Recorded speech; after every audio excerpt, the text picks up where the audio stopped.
부다페스트의 가장 추운 겨울. 이 도시는 아직 자신이 어떤 아이를 품고 있는지 몰랐습니다. 소년조는 작은 손으로 책장을 넘깁니다. 책은 고대 그리스어 원문.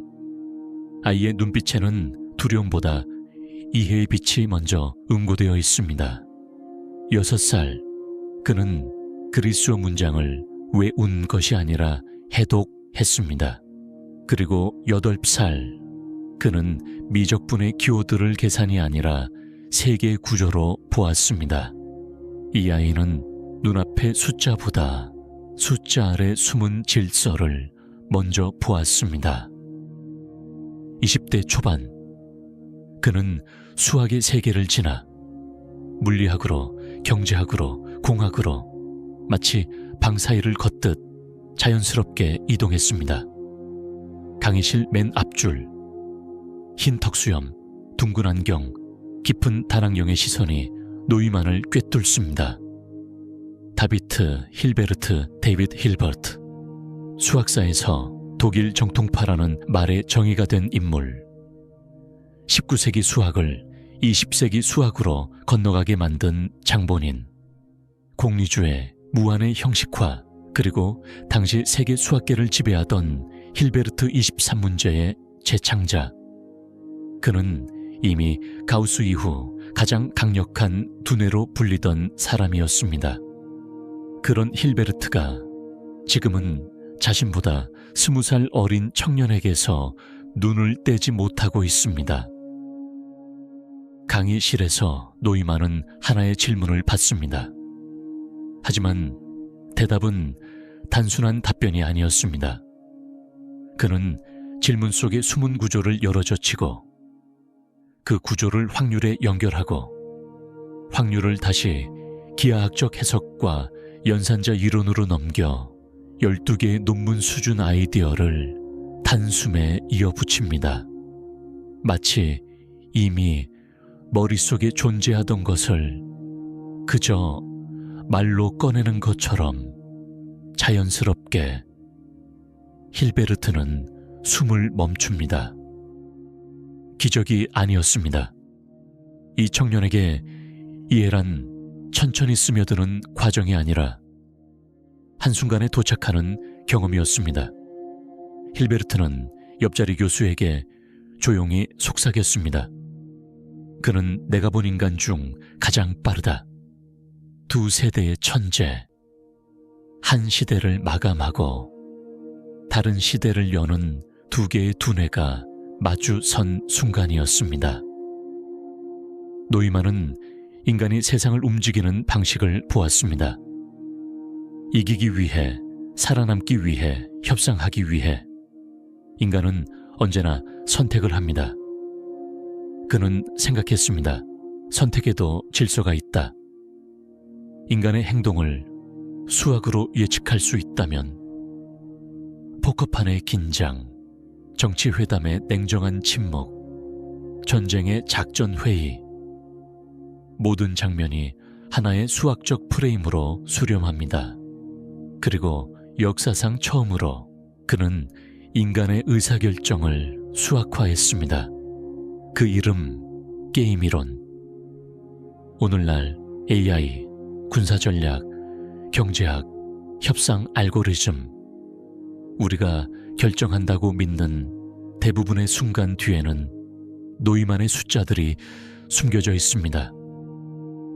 1940년대 초반, 인류는 계산이라는 문제 앞에서 거대한 벽에 부딪혔습니다. 폭발적으로 늘어나는 데이터와 정보 처리의 요구 앞에서 당시의 기계들은 더 이상 앞으로 나아갈 수 없었습니다. 1945년 존 폰 노이만은 제도판 위에 손을 올렸습니다. 그리고 단 한 장의 도면을 그렸습니다. 이 도면은 이후 폰 노이만 구조라고 불리며 디지털 문명의 탄생을 열어젖힌 핵심 설계가 되었습니다. 그는 기존의 벽을 부수지 않았습니다. 그는 벽 한가운데 새로운 문을 만들었습니다. 프로그램을 기억장치에 저장하고 연산장치가 그 명령을 불러오며 입력과 출력이 분리되는 구조. 오늘날 사용되는 거의 모든 컴퓨터는 바로 이 구조 위에서 움직이고 있습니다. 도면 위의 회로는 이윽고 비치되어 현대 CPU의 형태로 변해갔습니다. 마치 그가 상상한 미래가 수십 년을 뛰어넘어 현실로 재구성되는 것처럼 보였습니다. 1945년에 이 설계는 우리가 살아가는 모든 디지털 문명의 첫 페이지가 되었습니다. 스마트폰, 인공지능, 인터넷, 슈퍼컴퓨터. 그 모든 출발점에는 노이만이 그린 한 장의 설계도가 있었습니다. 1943년, 세계는 전쟁이라는 거대한 절벽 끝에 서 있었습니다. 인류는 더 강한 힘을 찾고 있었고, 그 힘은 상상조차 할 수 없는 파괴였습니다. 노이만은 전쟁터가 아닌 연필 한 자루로 전쟁의 방향을 바꾸고 있었습니다. 핵 분열의 속도, 충돌하는 중성자의 경로, 폭발 방향을 결정하는 미세한 변수들. 이 모든 것을 예측할 수 있는 사람은 세계에서 단 한 명뿐이었습니다. 핵무기의 위력은 수학 없이는 설명될 수도 통제될 수도 없었습니다. 그리고 그 수학은 노이만의 것이었습니다. 새벽 5시 29분 45초. 그 순간을 위해 수천 명이 모여 있었고, 그 장면을 진짜로 이해한 사람은 노이만 하나뿐이었습니다. 트리니티 실험. 어둠이 잠깐 숨을 멈춥니다. 그리고 세상이 찢어지듯 빛이 터집니다. 사막 전체가 하얀색으로 타올랐다가 순간 붉게 번지고 바람이 뒤늦게 달려와 모든 것을 흔듭니다. 그날 인류는 처음으로 자기 손으로 태양을 만들어냈습니다. 노이만은 그 광경을 바라봅니다. 얼굴은 빛에 물들고 눈은 승리와 공포가 동시에 깃든 모순된 감정으로 흔들립니다. 그는 조용히 말합니다. 우리는 신의 계산식을 손에 넣었다. 그러나 이 힘은 언젠가 우리를 파괴할 것이다. 빛은 사라졌지만 황량한 사막 위에 남아있는 침묵은 폭발보다 더 무겁습니다. 그날의 계산은 성공이었습니다. 그러나 그 성공은 인류가 감당하기에는 너무 먼 미래까지 물림을 남겼습니다. 카메라는 노이만의 눈을 다시 비춥니다. 그 눈에는 단 하나의 진실이 담겨 있습니다. 그는 승리를 본 것이 아니라 파멸의 가능성을 계산하고 있었습니다. 1950년대 초, 인류는 다시 한번 단절의 문턱 위에 서 있었습니다. 원자폭탄이 세상을 바꾼 지 얼마 지나지 않아 더 거대한 힘, 수소폭탄이 현실로 다가오고 있었습니다. 이 순간 두 천재가 서로 다른 방향을 바라보았습니다. 오펜하이머는 멈춰야 한다고 말했습니다. 그 둘의 목소리가 교차했습니다. 오펜하이머는 인간의 한계를 보았고, 노이만은 미래의 전쟁 구조를 읽었습니다. 한 사람은 도덕을 이야기했고, 다른 한 사람은 생존을 계산했습니다. 둘은 같은 방정식을 바라보았습니다. 그러나 그 방정식이 향하는 미래는 서로 완전히 달랐습니다. 곧이어 하늘 위로 거대한 버섯구름이 솟아올랐습니다. 마치 인간이 손에 넣어서는 안 될 무엇인가가 하늘을 찢고 나온 듯 했습니다. 그 순간 윤리는 흔들렸습니다. 과학은 둘로 갈라졌습니다. 그리고 세계는 다시는 회복되지 않을 새로운 균열을 품게 되었습니다. 이 논쟁은 단순한 의견 충돌이 아니었습니다. 그것은 두 천재가 인류가 앞으로 무엇을 두려워해야 하는가를 서로 다르게 계산한 끝에 도달한 슬프고도 비극적인 분기점이었습니다. 1950년대 전쟁의 잿빛 그림자가 조금씩 사라지던 그 시기에도 노이만의 시선은 여전히 미래의 문 밖을 바라보고 있었습니다. 인류가 앞으로 맞이할 다음 단계를 그는 누구보다 먼저 보고 있었습니다. 거대한 초기 컴퓨터의 테이프가 회전할 때마다 그는 단순한 기계음을 듣지 않았습니다. 그는 미래에 깨어날 새로운 지성의 심장 박동을 들었습니다. 종이 위로 흐르는 알고리즘들은 마치 살아있는 생명체처럼 서로를 연결했고, 철제팔과 원시적인 회로들은 언젠가 인간을 넘어서려는 조용한 움직임처럼 보였습니다. 노이만은 조심스럽게 말했습니다. 언젠가 기계는 인간보다 더 빠르고 더 똑똑해질 것이다. 그리고 그들은 스스로 진화할 것이다. 그의 말은 단순한 상상이 아니었습니다. 그는 이미 자기 복제 기계라는 개념을 설계하며 살아있는 존재처럼 스스로를 재구성하고 확장하는 미래의 두뇌들을 수학으로 그려내고 있었습니다. 튜링보다도 앞서 노이만은 기계가 언젠가 인간의 손을 떠나 독립적인 존재가 될 것을 예견했습니다. 그것은 예언이었고 동시에 조용한 경고였습니다. 세상은 아직 그가 본 미래를 준비하지 못했지만 노이만은 이미 알고 있었습니다.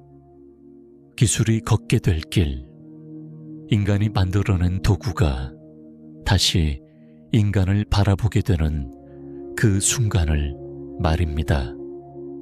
평생을 수식과 구조 속에서 살아온 그였지만 그의 몸은 서서히 무너지고 있었습니다. 수많은 핵실험 지역을 직접 걸어 다니며 계산의 정확성을 확인했던 그 시간들은 결국 그에게 깊은 상처로 돌아왔습니다. 병원의 긴 복도는 고요했습니다. 휠체어가 지나가는 소리는 마치 한 시대가 서서히 퇴장하는 듯 낮고 길게 울렸습니다. 창게 부드럽게 떨어지는 흰빛 아래에서 노이만은 마지막으로 펜을 들었습니다. 그는 더 이상 거대한 이론을 쓰지 않았습니다. 단 하나의 문장을, 그러나 인류의 미래를 뒤흔들 문장을 남겼습니다. 우리가 만든 기계는 우리를 넘어설 것이다.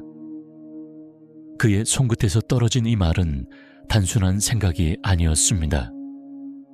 그것은 그의 마지막 계산이었고 평생을 걸쳐 도달한 결론이었습니다. 조용하지만 누구보다 명확한, 그리고 누구보다 무거운 예언이었습니다. 침묵 속에서 종이는 천천히 마르고 그의 문장은 그 위에 한 시대의 마지막 방정식처럼 남았습니다. 그는 떠났지만 그의 계산은 아직 끝나지 않았습니다. 그의 경고는 그 이후의 세계에서 비로소 시작되었습니다. 존 폰 노이만이 세상을 떠난 뒤 세계는 잠시 조용해진 듯 보였습니다. 그러나 그 침묵은 그의 부자의 때문이 아니었습니다. 오히려 그가 남긴 계산들이 그 순간부터 본격적으로 움직이기 시작했기 때문입니다. 그의 설계는 더 이상 종이 위의 선이 아니었습니다. 전 세계 연구소와 군사기지, 새로 만드는 컴퓨터의 심장 속에서 그의 구조는 다시 맥박을 뛰기 시작했습니다. 그가 떠난 뒤에도 기계들은 점점 더 정교해졌고 알고리즘은 스스로를 가다듬었으며 인간은 무언가가 자신을 추월해 다가오는 소리를 서서히, 하지만 분명히 느끼기 시작했습니다. 핵무기의 억제체제, 인터넷의 기본 구조, 슈퍼컴퓨터의 논리, 인공지능의 첫 원칙까지, 그 모든 시작점에는 노이만이 남긴 단 하나의 생각이 있었습니다. 세상은 계산될 수 있다. 그는 떠났지만 그가 만든 세계는 멈추지 않았습니다. 오히려 더 빨라졌고 더 복잡해졌고 더 거대해졌습니다.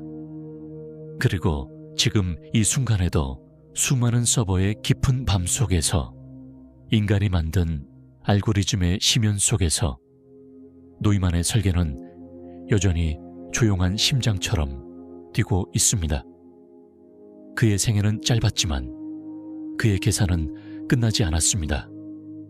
그는 세상을 떠났지만 세계는 아직도 그가 그려놓은 궤도 위를 움직이고 있습니다.